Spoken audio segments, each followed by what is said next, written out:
You're listening to the Topco Business Unusual podcast. Now, the Business Unusual podcast. Learn from the greatest minds in business today.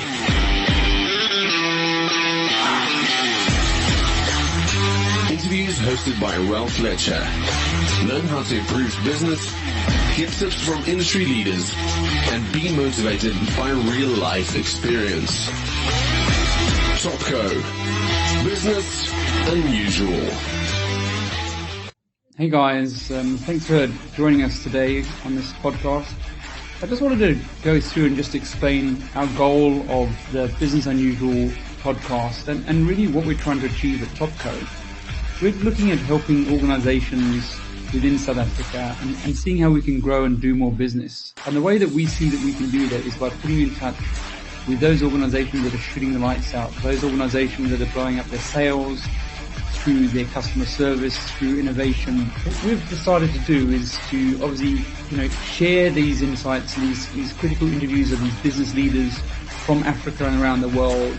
And we do that through the podcast, through our newsletter, and through our summits and awards. For us, we're about introducing you to a trusted network of great companies in Africa. So guys, go to the platform, look it up. There's some great podcasts, there's some newsletters that you should be part of, but there's also some great events that you should either be looking to get involved in, and if you're needing help being introduced to someone, hit me up. Thanks guys.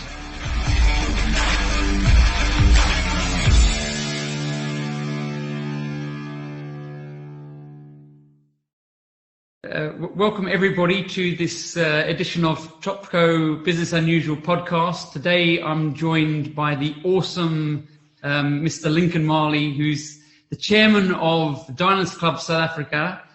He's been with Stanley for 19 years. We're just wondering if he got his blue check or not. So it's a real pleasure to have this inspiration. I don't know. Are you the most liked guy in Standard Bank or in banking? I'm not sure. No. I think it's just because I've been there for so long and I know so many people. But it's weird. I mean, if you do research, you see all these graduation speeches you do at Standard Bank, and then it goes back quite a few years that you've been doing these. And so you must have had a massive impact fairly early on to engage with these youth. Yeah, my passion is growing young people. So any opportunity I get in the bank to do anything with young people, whether it's talking to them, motivating them, choosing some of the graduates for the graduate program, any of those give me an opportunity to engage with young people and influence their lives as much as I can. And I mean, I think it's interesting though, because there's a lot of people who have passion for young people and giving back, but there's another whole element where they're accepting, and like I see pictures and I saw you one last year and the comments and they actually become your fan club. It's more than just you giving back. It's like they have taken you on as their mentor in a way it is unusual. I don't think I've ever seen that before. And so I wonder, what is that? What's that connection? Is that from your upbringing? Yeah, it's a combination. I think I was one of those young people before. And there were people who took notice and overlooked some of the rougher parts of my character and approach and saw something, important for me, who can guide somebody young into something different and something positive. So that's the first thing. The second thing is that when you do interact with young people, it's so important to immerse yourself into their world and try and understand where they are coming from and try and relate to them from where they are. And the third one is it mustn't be a task. It mustn't be something you are assigned to do. They will feel if you're just doing it to tick the box. But if you are there full on, you start to develop very deep relationships with people. Now, if I think back over the 19 years, there are now so many people I've interacted with. Some of them have left the bank, they run their own businesses. Some of them, have got prominent roles in different spheres of society. But they always go back to those first interactions. How do you interact with people when you first meet them? And you see people and not look through them.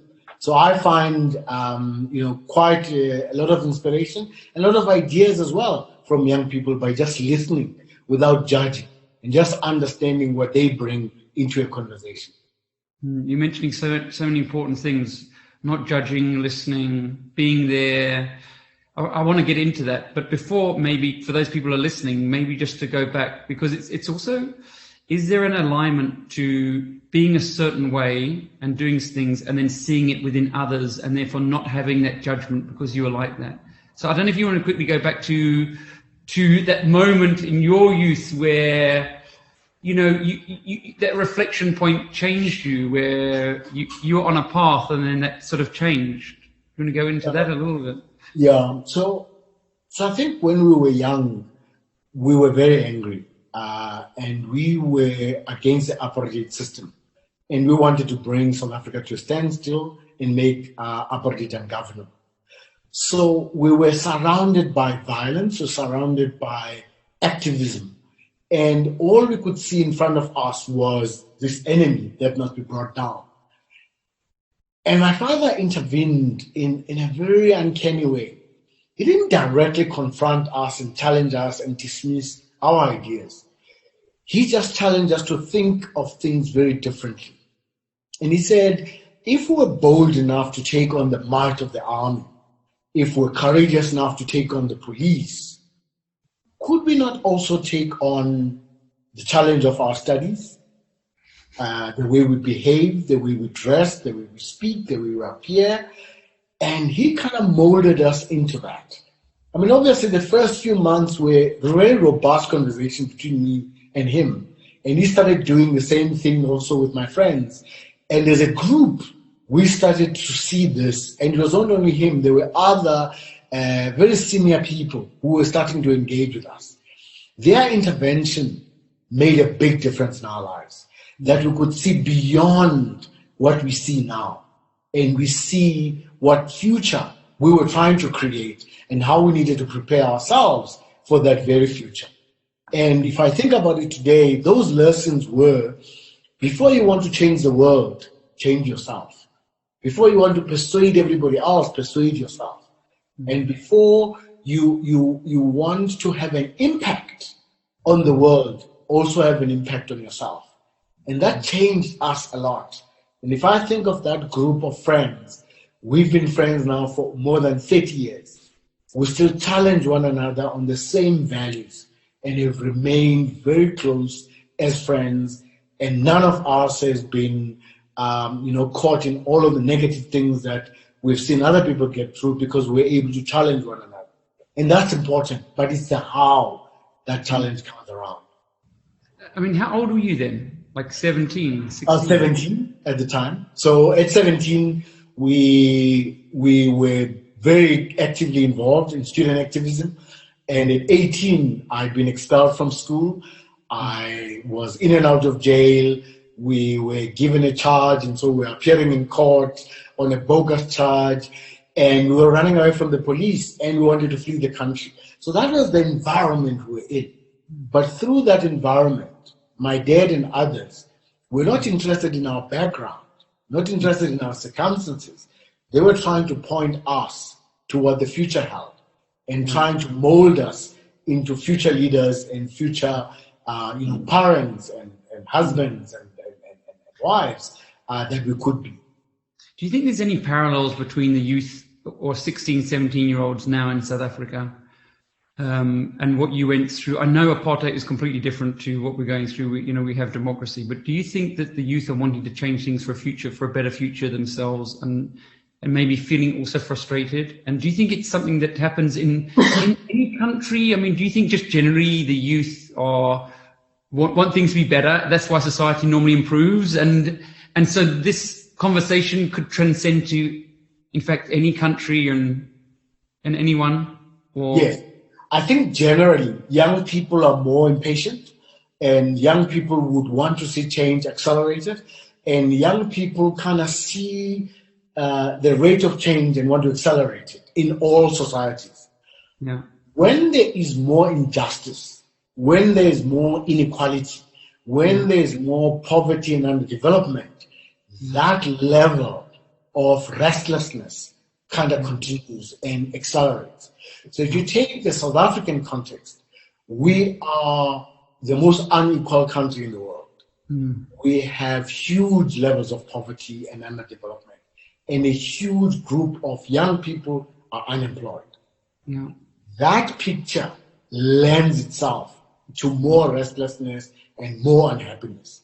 And when you don't have enough role models, when you don't have enough people engaging with young people, it's virtually impossible for them to see any other path than direct confrontation with the authorities and so on.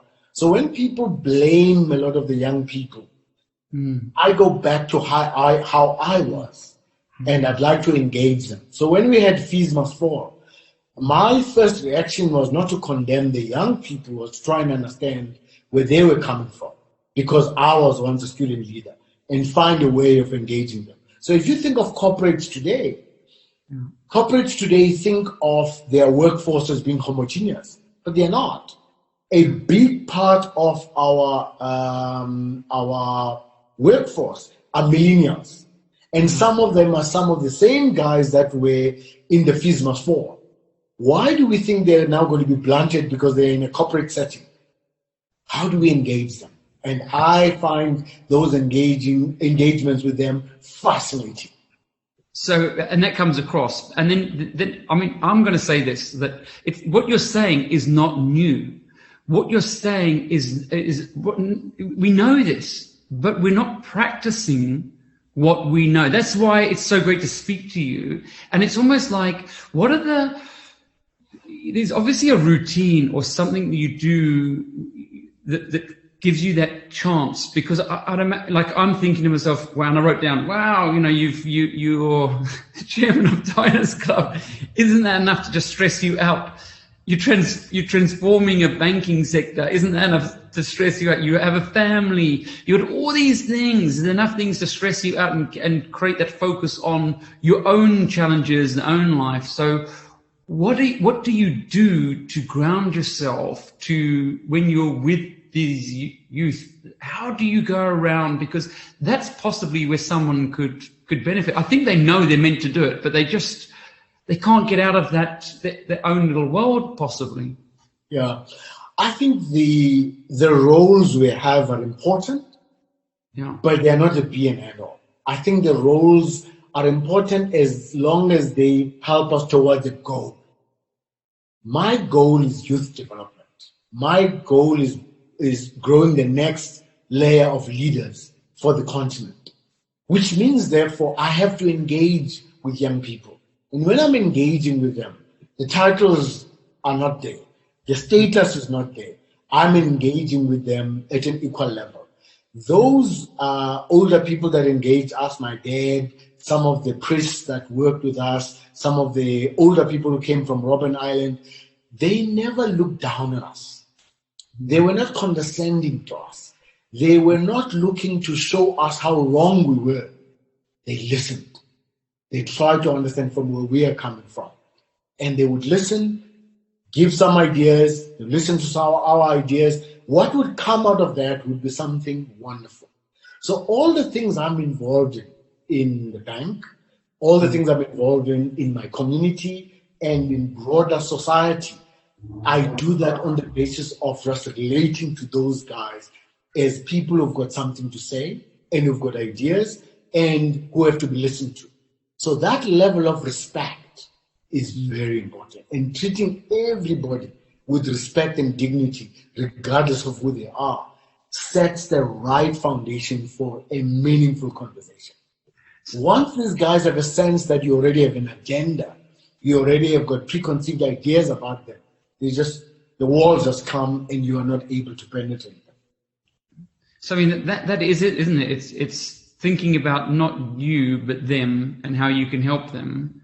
which is hard for people to get around. But you also have a great role model in your dad who did that for you. And I suppose I've got 3 young children. So one's 20, one's 16, one's 13. They're all sort of going up in age group the next couple of weeks.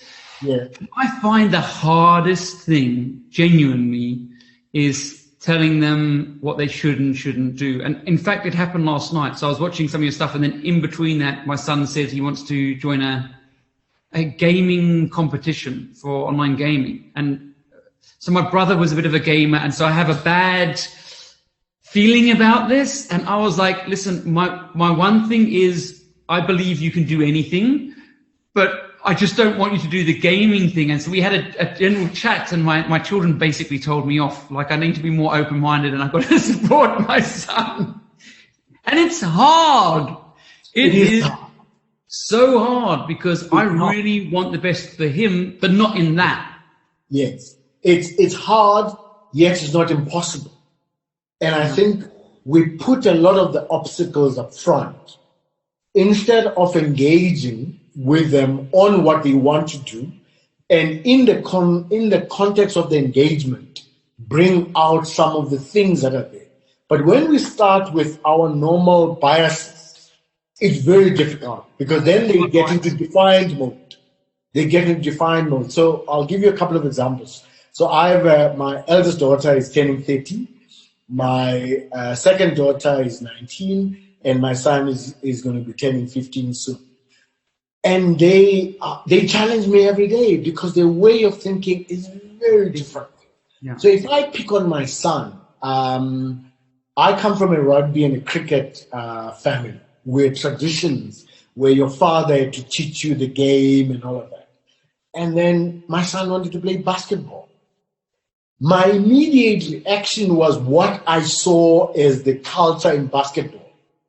And I took the worst part of that culture in basketball. Yeah. But the guy was very clear. He wants to play basketball. Yeah. And I had to reflect then that when I was younger, my dad never wanted me to play football. And when I got to university, I dumped all the other sports and I played football. So it was a negotiation to understand what it is my son wants, and now he's pursuing that.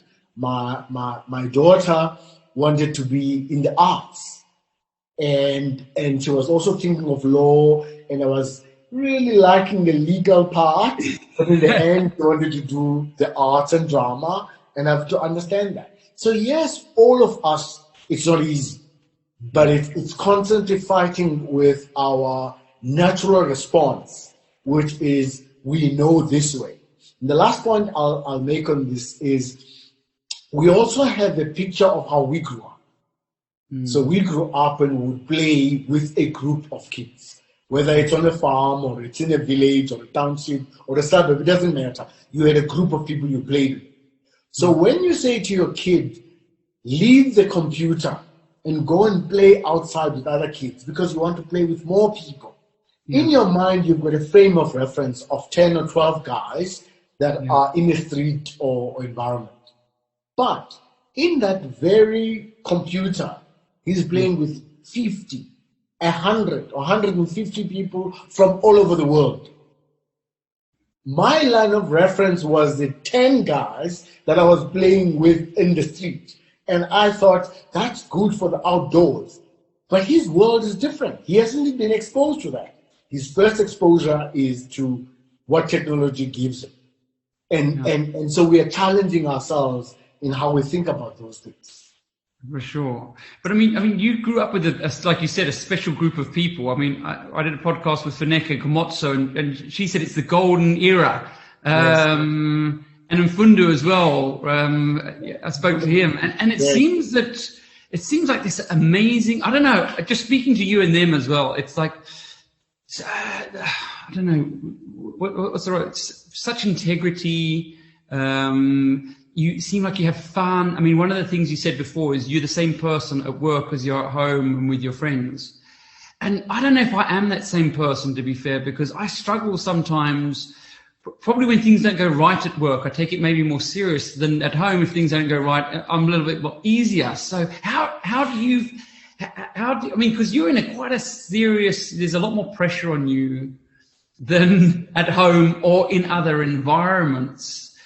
How do you get, be that true you? Did it take a lot of work? Yeah, it took a lot of work. I think I made this commitment to myself, and my dad and I used to have these discussions about him at work and about him at home.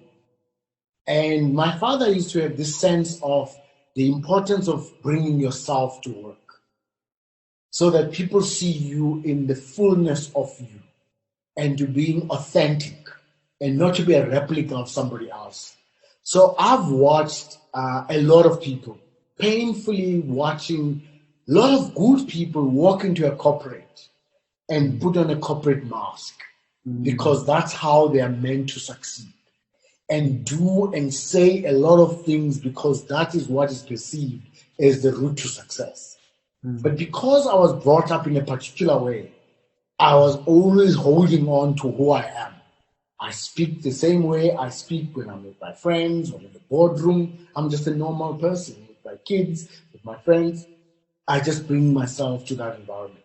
Yes, you've got modifications that you can make. Obviously, if I'm addressing international visitors or I'm going overseas and I'm talking to colleagues overseas, it might be slightly different, but generally the person that they must take is me. The person that they must relate to is the authentic me. And where I've tested that is whenever I've related to people, even outside the country, those bonds are deeper because those people know me for who I am. So even when I went to Harvard and I was asked by my class, and my class was people were CEOs of large companies, and we'd spent about 10 weeks or whatever together in an AMP class. At the end, they choose the class speaker. And the people choose you as who you are. They didn't choose me the way I acted over the 10 weeks. And that meant so much to me. It reinforced what my father told me, that I must bring myself to any situation and not think that I'm not good enough and this is not right and whatever, and I try and be a replica of somebody else. And that for me is quite deep. And I want the same for my kids and for other people that I mentor, that I guide, and I try and get them to be themselves. And of course, you will not always be accepted. There are times where there is bigotry, there's times where there's discrimination, but the easiest is to try and conform. But then you lose so much. You lose who you are, and sometimes you might not even belong even after you've done that. So rather be yourself. And I mean, you're right, though. I mean, it's very unusual to have that way of thinking, because I came across it maybe 10 years ago, maybe 8 years ago, and it certainly wasn't taught to me. I think my father was just that way, but it wasn't sort of reinforced. And I only realized probably 8 years ago. And it was when I took over the company from him, then I realized, hold a second, a quarter of the staff moved away when he retired. And then I realized, oh, sugar, well, I can't really replicate what he does. He's unique. He's my dad and we look the same, but we're two different, completely different people. I realized that I had to be Ralf. Yeah. And that was one of the best lessons, and actually gave me so much confidence to know who I am and what I'm about. So I think getting to know yourself is a big, big thing. But I mean, you've been with Standard Bank now for 19 years. I mean, next year it's 20. I've been married for it just turned 21 years. So, I mean, that's a long time. And in our day and time, most careers with organizations are between 2 and 5 years. So that's an enormous amount of time and dedication. And I suppose there's work from both sides. What do you think creates a relationship where you both benefit? What do you think the habits or the principles for making a relationship like that work for so long? Yeah, I think the first thing is I fell in love with the people at Standard Bank. Just amazing human beings across all 9 provinces, across the different countries where I've worked. I found these wonderful human beings that I see as part of my family, an extension of my family. And even some of the people who've left the bank, who are retired, if I meet them or I talk to them, there is that thing about them that I so love. Secondly, I fell in love with its vision for this continent. It gave me an opportunity to work on this continent when it was not fashionable to do so. And that's what I wanted. And I've always wanted to play a role in Africa's growth. And that was a big opportunity. The third one is the leadership. I think I've been blessed to work in an environment where we're iconic leaders, like the Jaco Marais of this world, the Ben Kruger, the Sim Chavalalas, the Peter Slebush, Zweli Manyati, Craig Bond, Daryl Osmond, Roy Ross. So these are people I've worked for. And if I had been given an opportunity to work with them again, I would. And so I've always said to myself, I've never had a bad boss. Why would I want to be a bad boss? It makes no sense. The last thing is growth and challenges. In the 19 years, they've given me many new challenges all the time. Every time I think I'm now understanding what I'm trying to do, I'm top of my game, then they come and say, okay, now I want to give you a new challenge. And you walk in there and you're like, oh my word, I don't know where to start. And in the first few weeks, it's like going Wimbledon. You do this, you don't know new acronyms, but you get in, you immerse yourself, and you learn. And when you think you're over that, they come and say, here's another challenge. So when I think of the 19 years, it's been such different roles in different capacities to get to the role I'm in now, of running card and payments for the group. It's been an amazing journey, and I've been exposed to different parts of the bank and in different disciplines, so that by the time you get to the most senior levels, you're much more rounded than simply just saying, I just want to do this and I'm not learning, but I want to get to the top. Yeah. So, I mean, I know that youth development's your big thing, and obviously you've had a great career, and like you said, you've been given huge accountability and responsibility from a young age, really. Yes. And Africa obviously has a young nation that we really need to find a way how we empower the young. And sort of when I think about entrepreneurs globally, and I look at the biggest companies, they're normally tech companies. I think I saw a report that the top tech companies in the States, their market value outstrips the whole of the European stock exchange. So these are really big influencers. And each one, without doubt, was started by a very young, sometimes not even graduating executive who had no business experience. So the world globally has been driven by essentially young, inexperienced, technical people. And so, I look at that and I say, why aren't we empowering? You've had that opportunity. I've had the opportunity. How do we give more opportunities to younger people? How do we develop them quicker? Because I think when I was like 21, 22, I'd imagine I was the same as you. I felt like I was invincible. Yes. Yes. How do you feel that we do that? Is there do you think there's a platform of developing this young talent? Do you think there's a way of doing a recipe for bringing success to them? Yeah, there's not enough. There's not enough. But certainly those leaders who have given young people opportunities really have not been disadvantaged. They've seen growth and they've seen development through that. I mean, I still remember being asked by a minister, the Minister of Education in 1994, to be his speechwriter, spokesperson, communications director, advisor, you name it. I mean, Professor Bengu didn't know me from a bar of soap. I was recommended by others that I would work with him. And I learned so much from him.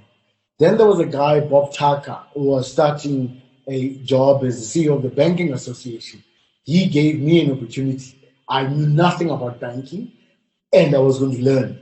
So all of these mean if you give people opportunities and the guidance and all of that, they are able to come to the fore. So in my career, I've given countless numbers of young people opportunities. Yeah. And the normal retort is, are you sure? They're not ready. It will not work out. Those people today are shining throughout. They are doing amazing jobs because the talent was there. Yeah. I watch sometimes the idols. Yeah. If I had my way, I would create an idols for entrepreneurship. Ooh, I like that. Think of the queues of people who stand for hours on end for 5 minutes of an opportunity to sing. Yeah. I'm not knocking that. That's the creative side. Yeah. Now imagine if we did exactly the same thing at a massive scale across the continent. Young people who are able to solve some of Africa's intractable problems. Yeah. Our intractable problems, whether on health, housing, water, and so on, are not going to be solved by more slogans. They're not going to be solved by more militants. They're going to be solved by some of the best minds, the new innovative solutions, the more creative partnerships. We have some young people who can design the next app that will solve this problem, the next platform that will solve this problem. I've seen it in my own business. One time I was sitting and I was welcoming new graduates, and I asked them to meet for lunch, and I met them for lunch. At the end of the lunch, I said to them, welcome to our team, welcome to our area, and I said, there's nothing for free. I said, I invited you to this lunch because I wanted to find out, why didn't you bank with us when you were students at varsity? Oh my God, they said some unprintable things about our products. Then I said, okay, can you come with a product that you would use if you were a student? My job is to make sure that I remove all obstacles and I give you the funding. Make it happen. These youngsters went out there and they came out with a lifestyle app with a little bit of banking embedded in the team. What we would have done would have to start with a banking app and then try and wrap lifestyle things. These kids got it. Many years later, our bank and many other banks are talking about platforms. They're talking about lifestyle apps. Those kids got it. So there are many, young people sitting in organizations who have got great ideas, but they are not percolating through the hierarchy.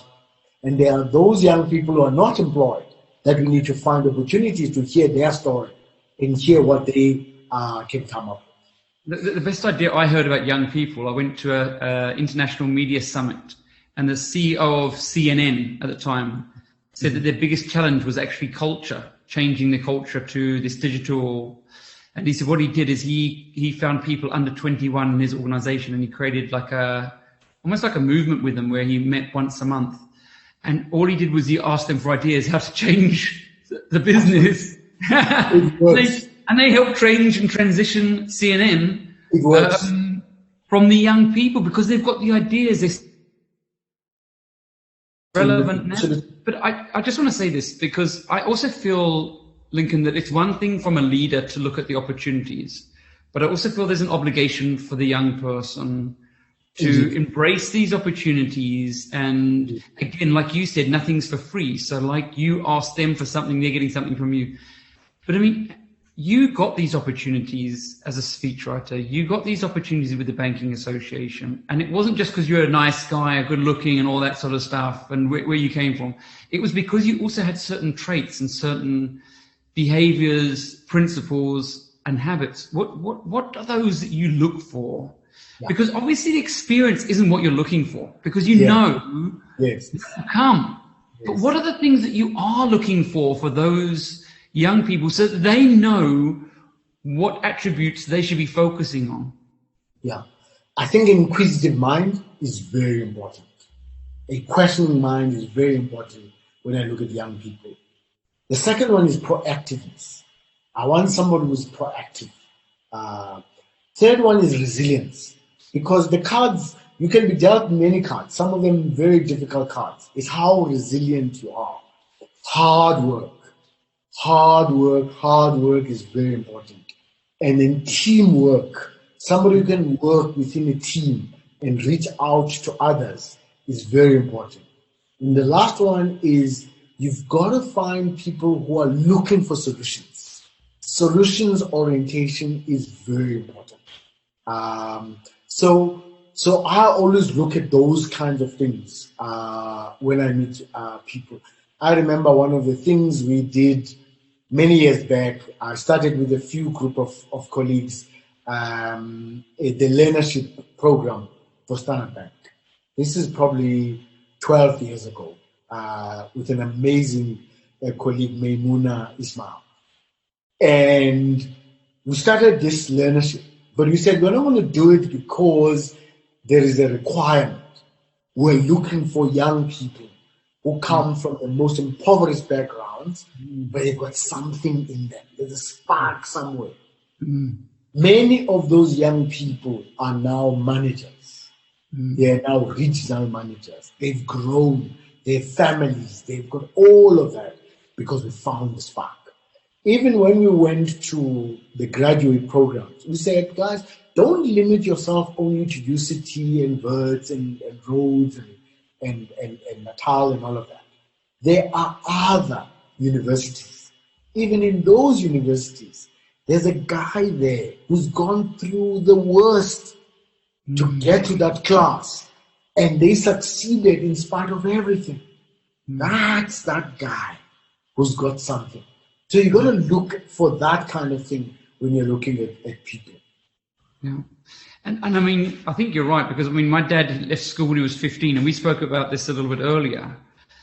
And you were an activist, and so you got channeled in the right way, but you had the energy to take on things. And all he did is reassess that energy. And I often think of young children who maybe are troublemakers. The ones who are getting suspended, or the naughty ones in class getting chucked out of class. Maybe it's attention seeking, I don't know. But they're seeing something different. They're seeing that what they're seeing is that things could change, and they're acting out in possibly the wrong way. But I feel like I think we should be looking for all those expelled kids and putting them in entrepreneur school, because they've clearly got some get up and go to do something. It's just being channeled in the wrong way. And the problem is, if we don't embrace them in the right way, I fear that they're going to be either great entrepreneurs or good criminals. Yeah. I think that the way we look at people, we are quick to write them off if they don't fit into, that box. They don't tick all the boxes. So if I think I was expelled at high school, years later I could go to that same high school and now be talking to matriculants and now become a contributor to the school and make sure that I help the school to succeed. When I was at varsity, I had a suspended expulsion at varsity because my naughtiness continued. But later that same university could invite me and give me an award for leadership. So it's not where somebody is at that particular point in time. Can we help people see something more about them? There are also underlying things sometimes that people find where there's not enough support, there's not enough guidance, and so on. Embracing the full person allows us sometimes to see some amazing things in them. In my career, I've got a lot of people who were written off, and people thought they couldn't succeed. And just by listening to them, engaging them, challenging them, calling them to terms, because although I love people, I'm very stern about what needs to be done. I'm very stern about excellence, about professionalism, about delivery, all of those things. So I've had people where I'll call them in your room, have a discussion and say, this is unacceptable. This has to change. And just like that, some of them would change. And so I think that our orientation must not be just looking at all the kids that will go to school and got A results in everything and then go to university and think that that's the only path.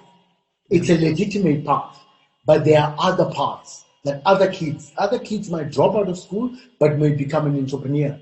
Other colleagues I worked with did not have a degree. And people would say to me, what's so-and-so's qualification? I said, I don't know. But the point is, I was looking at the full person and what they bring to the party.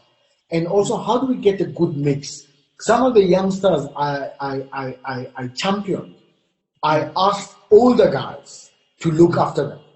I asked older guys to guide them. One of the things one day I'll write about is the change we had to do in the branch network in South Africa. You think about running all of Standard Bank's branches, and you needed to change the demographics of the branch network over time. The people that were branch managers were mainly white and mainly male. Obviously, there were women as well. But working with them, we were able to groom young leaders coming through. And within a short space of time, those guys were imparting skills to those young guys. Many of those managers today have such pride in looking at the people that they groomed. And so I think that combination of helping people, identifying talent, and then those people that are going a bit wayward, guide them in making sure that they are, having the right advice and they are focusing on the right thing. So thanks for that. I mean, you mentioned about the entrepreneur and having the sort of the talent program for entrepreneurs. And I kind of feel exactly the same, that we've got to put more focus on entrepreneurs, certainly on the continent. I think it's a recipe for opportunities. One of the things I saw is from a school perspective, when these young children start doing these fairs and they have to make things and sell things, I was thinking, how do we accelerate that? Because it's not when they leave school. I feel like it's too late. We need to bring this in when they're at school, junior school, not just high school. Get them to make things, bake things, even buy things cheap and sell it broken up. Like the role of selling and entrepreneurship. What are your thoughts on driving more entrepreneurship in schools? I'm fully for that, because I think the old paradigm of our education still persists, that you have the core of the school are those kids that go through the academic stream, math and science and technology. Those are the real kids. Everybody focuses on those kids. Then you have the general kids, history, geography, biology. Everybody focuses on them, but not a lot. But the point is, and everybody's focusing on them getting into one thing called matric at the end of 12 years. Yeah. And from there, they must go to university. Yeah. I think this linear view is outdated. Yeah. I think that, to your point, getting more people seeing other ways and other streams, and the entrepreneurial stream is very important at a young age. Yeah. And again, I go back to this thing about what is an entrepreneur?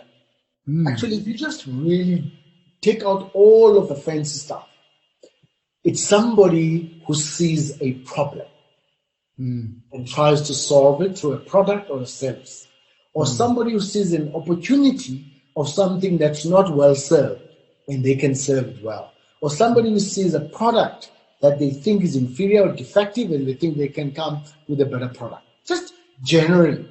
Now, if you think that we're a country that has got so many problems and so many challenges, we should be encouraging more solution orientation among our kids to resolve many of these problems, rather than them reading a book and regurgitating the book, but they haven't solved the problem.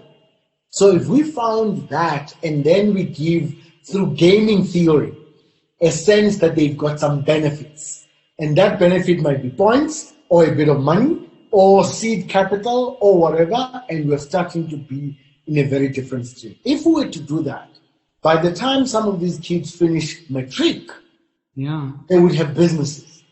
Yeah. And a business doesn't have to be big. A business doesn't have to be in an office. And COVID-19 has shown us that. Yeah. A business can be anywhere. And I think we should be encouraging young people. But because the dominant theory is still A-type kids and they're going to universities, we as parents do not encourage our kids to be entrepreneurial. The teachers don't, and the curriculum doesn't. Yeah. And this is a disservice to what we need. I think the TVETs are changing that a little bit, but even like I see in Europe, I see in Australia, I see in many countries, 16 years old, a lot of kids are becoming tradesmen, and essentially they're entrepreneurs. They're local tradesmen who work in their areas, plumbers, electricians, those sorts of things. And some of them are highly, highly paid individuals. So there's that. We both share a common, passion, and that's gender empowerment. And you write a lot of posts about it. Standard Bank partners us on the Top Woman Awards and conferences. So, what drove that passion for you? I know it's youth empowerment, women empowerment. Those are big things. Do you think it's because you had daughters? Do you think it came from that and bringing up daughters, or did it come from before then? No, it came before then. I think there are three main influences. The first influence was certainly the women that brought me up, my mom and my grandmothers. They were very strong women who had a voice, and they articulated that voice, and they brought us up in a particular way. Then my dad was ahead of his time, just in the way he saw the world, the way he treated my mom, the way he would ask us to think about gender issues.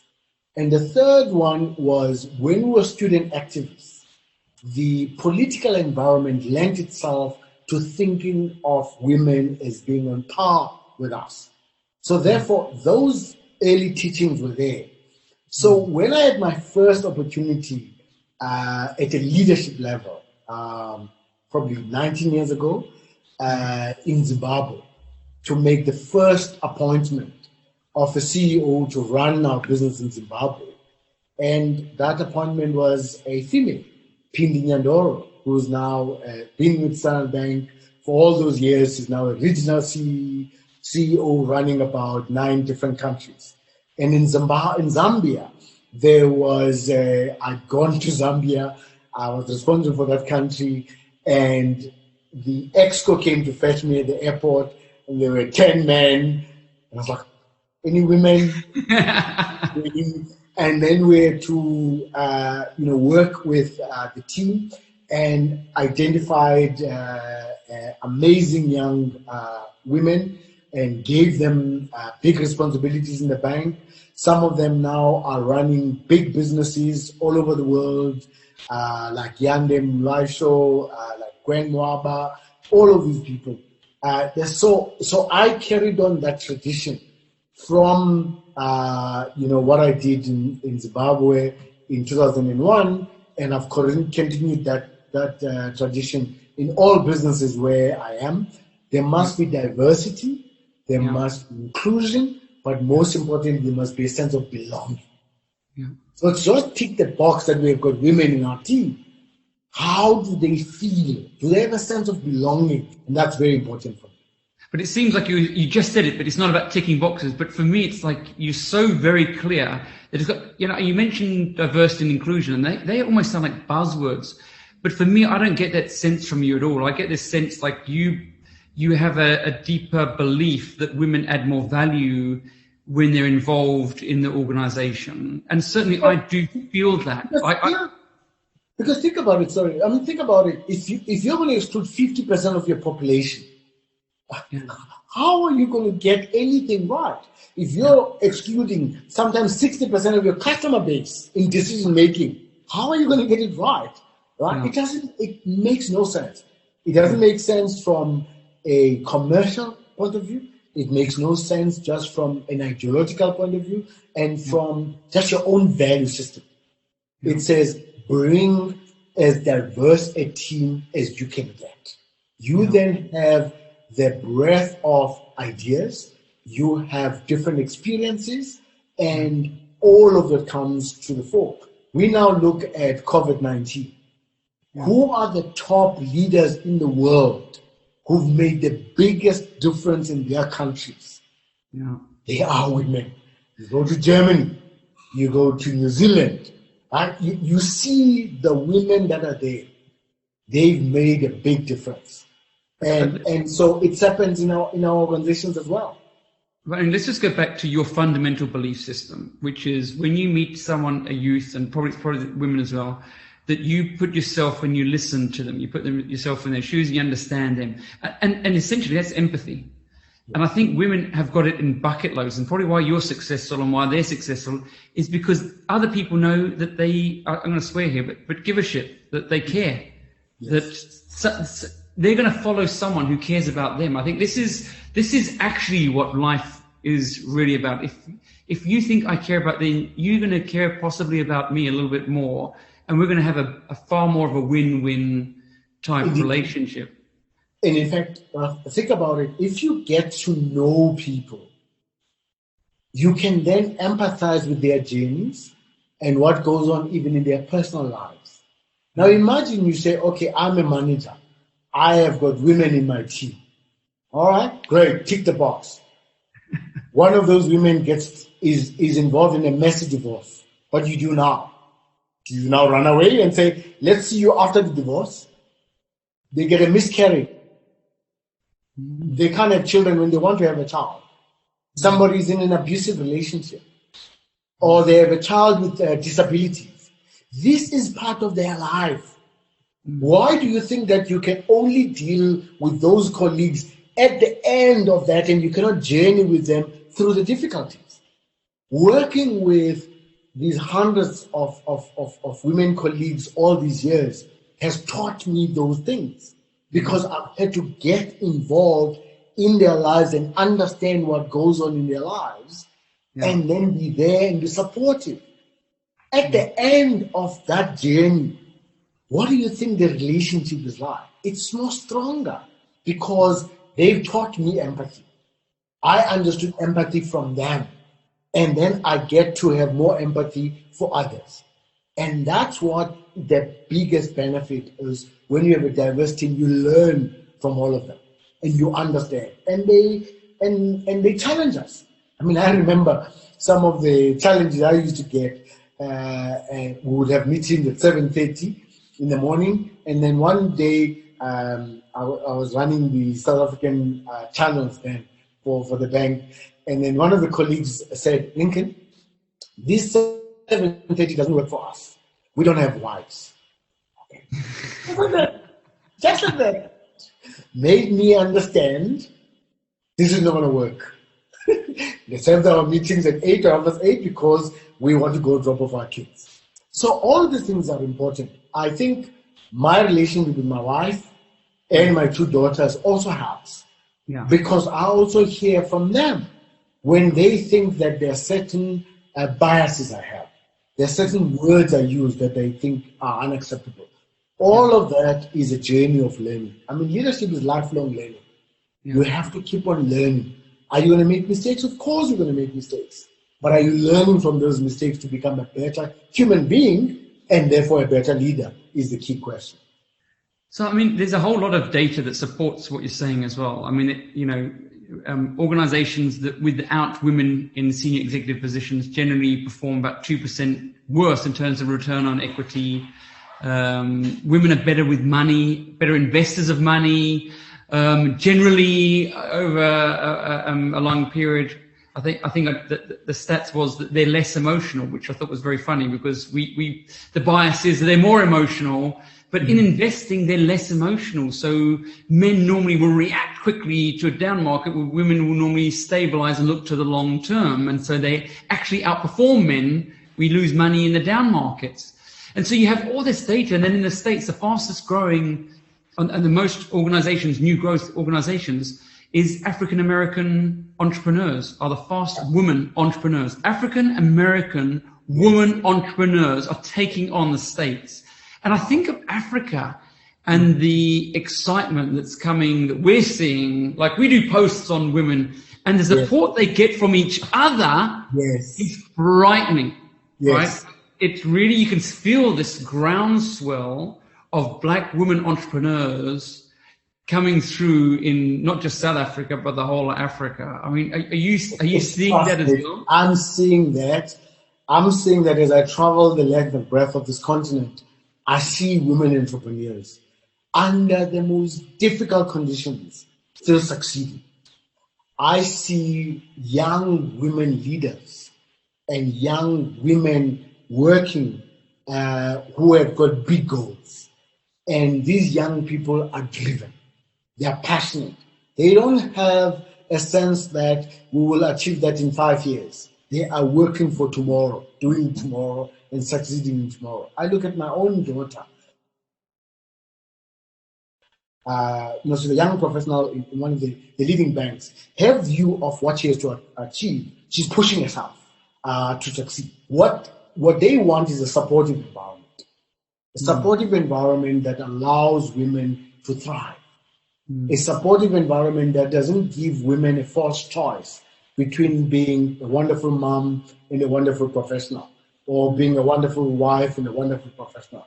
Women can make those trade-offs themselves.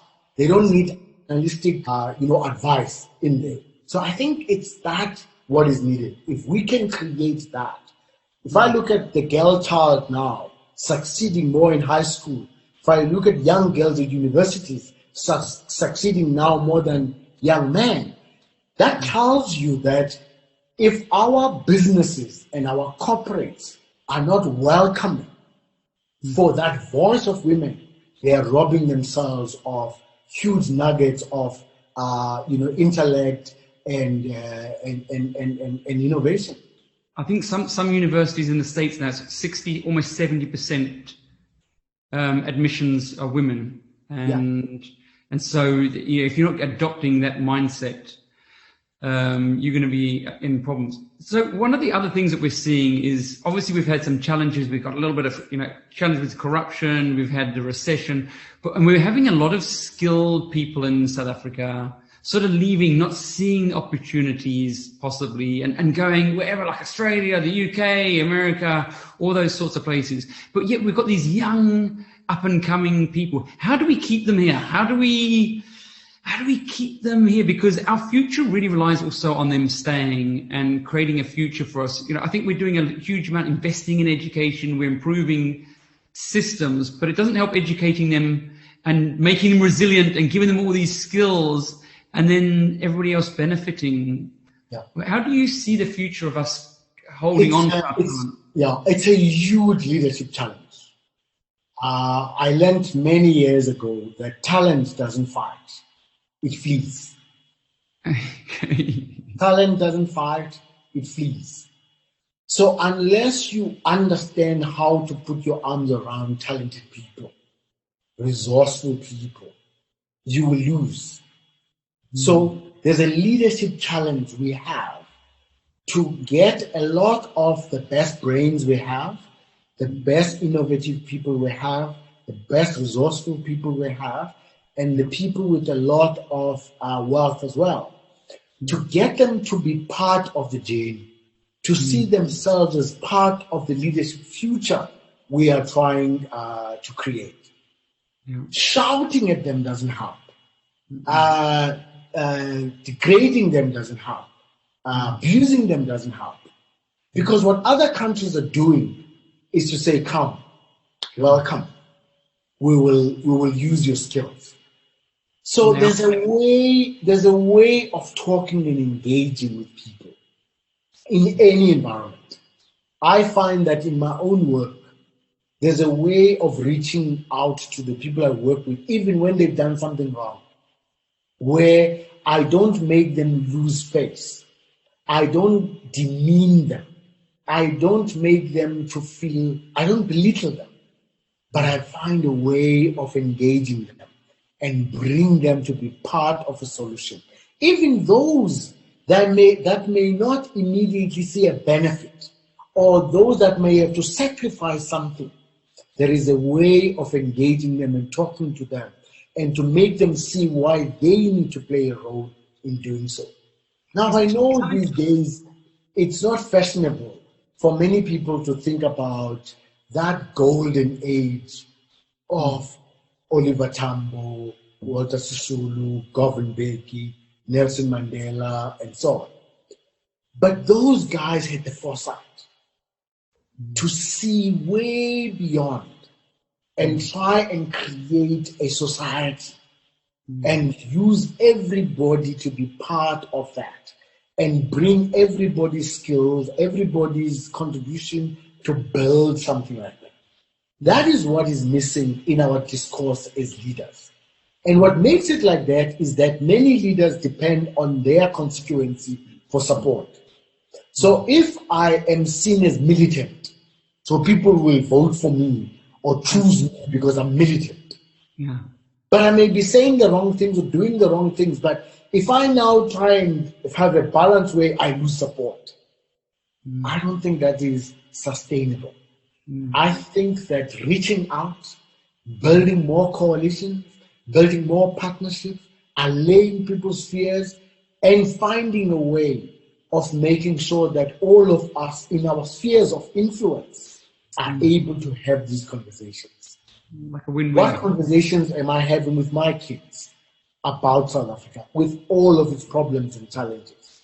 Yeah. How can I talk to them to see that there is hope in this country? How do I talk to them to see that there is an opportunity for their skills to be utilized in this country? When I'm doing that, I can't lie and say there's no corruption. There's lots of corruption. I can't lie and say there's no crime. There's a lot of crime. I cannot lie and say there's no cronyism and nepotism.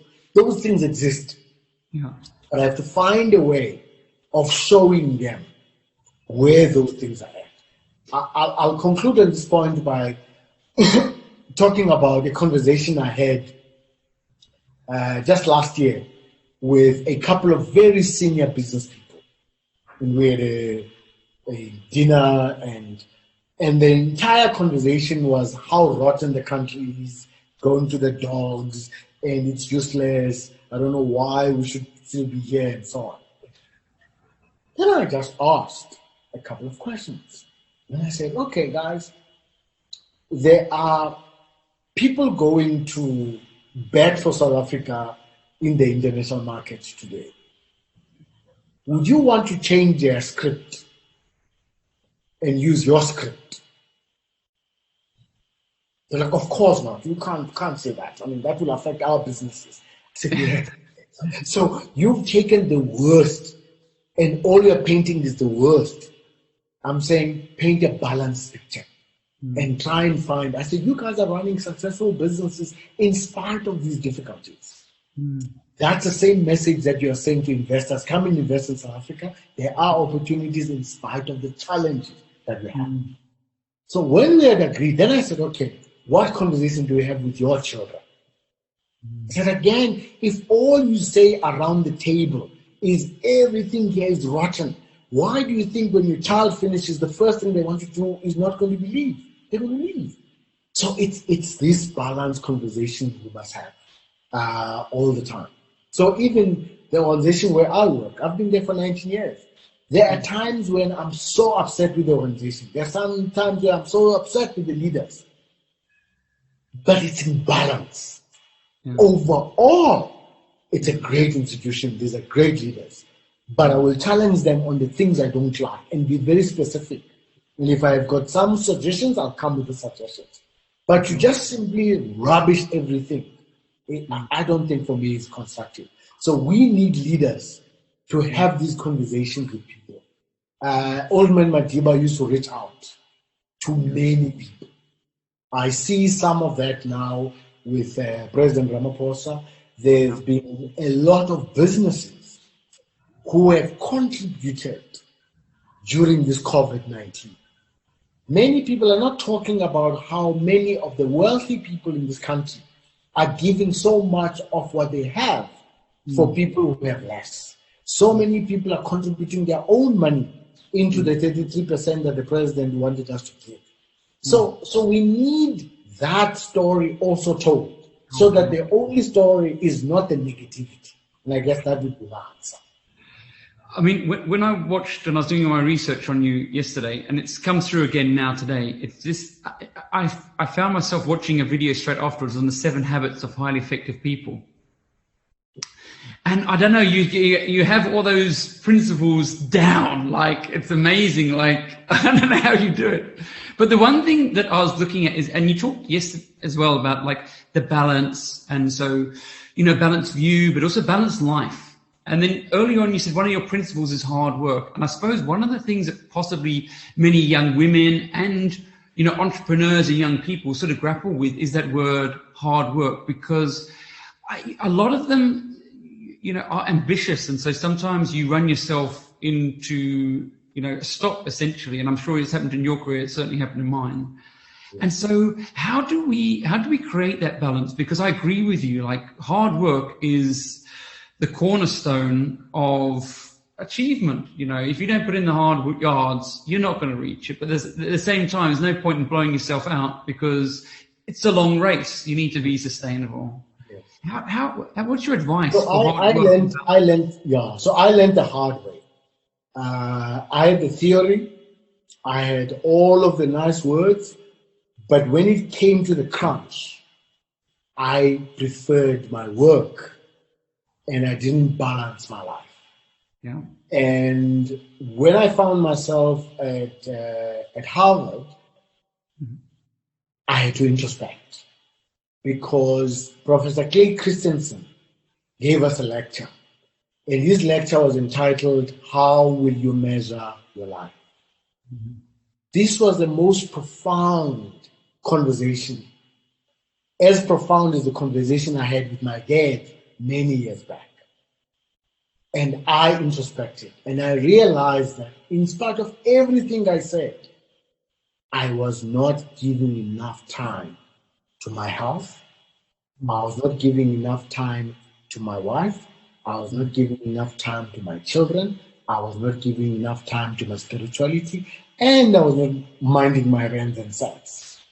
So much of my life was not in balance. My finances were not in balance. My spirituality was not in balance. My relationship with my kids and my wife was not in balance. I was not healthy. So I had to start a journey of reinventing myself. I look back now to that 7 or 8 years, and I've learned that lesson. And I now shout from the rooftops to more young people not to fall into the trap I fell in. I was lucky that I didn't get bankrupt, lucky I didn't get divorced, lucky that I didn't lose my children, lucky that I didn't get a stroke or diabetes or any of these things. But it could have happened. So I say to young people, work hard, work smart. Try and find a balanced scorecard. So that balanced scorecard must not just be the success in terms of material things or promotions and all of that, but there must be your family. Yeah. There must be your community. There must be society. So how do you have that balanced scorecard? So when I then gave the graduation speech, I wrote towards a more balanced scorecard. And again, I remember that my father was present in my life. So many other people were present in my life. Why would I not be present in the life of my children? Yeah. And so that was a tough introspection. So all of us will have different balances. All of us will have different things to balance and how we do it. But as long as we're conscious of what it means. And when I was talking to my wife after this Damascus experience, and she said to me, "Yeah, you were stubborn. I need to tell you." And the thing is that when you're doing wrong, you rationalize. I mean, she would say to me, I saw Sim Chabalala and Peter Slebus dropping off their kids. And at that time, I didn't drop off my kids. And I would say the reason why Peter Slebus and Sim Chabalala are able to drop off their kids is the people like me who have to do the work. But at the time, we rationalized. Yeah. But I had to change. I had to change my diet because if I was going to continue on a highly stressful job, lots of traveling, lots of stress, but I'm eating junk, I'm not exercising, something was going to give. So I now am a big proponent of that, and I use my own example to show kids and young leaders that there is an alternative. Yeah, I had a similar experience. Also did something similar, and I wrote a book about what my main goal was, and then all the other goals: family, health, lifestyle, learning, travel, all those things. It's important, right? Because sometimes I think we get fixated on career or a target, a goal, a success, and we don't realize what. And one of the best books I read was Think and Grow Rich, which is you have to give up something to get something. So what are you prepared to give up? And there's some things you shouldn't give up. And health, family, friends, those are probably the things, material things you can give up rather. But it's been amazing to talk to you. Thank you so much. And so much. And I think we've got so much from you. It's been ridiculous. So hopefully we see you soon at our Top Woman conference next month. On I think the 1st and 2nd of October. You guys have put so much work into it. It's great supporting us. To succeed. And I must thank you again because you've been a great supporter of us and the Top Woman program. It's been unbelievable, and you've been so helpful to me personally as well. So thank you so much. Really appreciate it. Good luck,